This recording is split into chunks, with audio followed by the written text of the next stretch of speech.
abayireberanaga b'obutandegere kubaho emotoka ibire zabazegwire obuhunga emwe ya registration number UBK rushanje 15 hamwe na ya UBD 898H zona zabuganira harutindo nkwe kujwarana emotoka yo mishu yaba ya leta sadi zo kugwa kabundi kuyaba eruketa bati yatorogwa ku yakuri yakoraki yatahamkonga yaje ya speed nangetemba kashozi indi behegero bunga harugiro mukazi natambura himbiro mwana we yamukwasiza rutindo yamukurubura yemwitira nawe umuntu ba emutomire nyenchaka inkasayina nibobenje bamuyo sazuni abantu baye kwasa rutindo kubaruce munonga barugalisi yabwo kubarukoze kiruteyito rufunda no muntu wabulikiya kuba narabaho tosokuravaho nikisemirano rabaho te rutindo abantu musokuravaho matoka zonka nzikufunza rero muvuge kurunji manye ngo mutaho nari mucyarama ba boda boda arimo town kagere mu cyamwe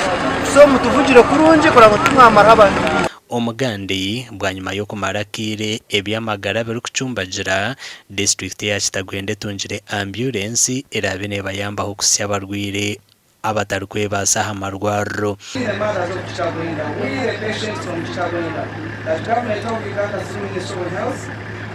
thought about us and handed over this brand new Toyota Cruiser ambulance to us. Okuhikomor district eresirwa bebembezi kandi basimire government ahabwo kubijuka ya government yeitu ya Rwanda siriza erikwebemberwa His Excellency Yoweri Kaguta Museveni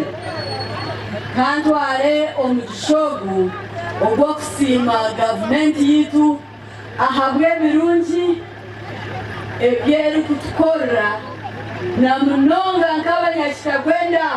When you sustain a leadership for 30 plus years, you get this award.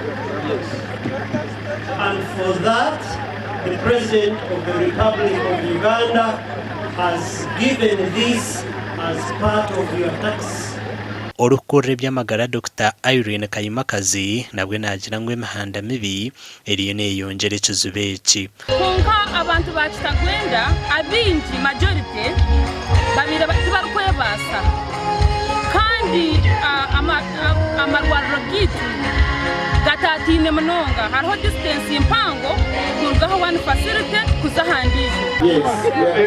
amakuru agagasha kwa Jonathan Agacencwire na Timothy Mushabi.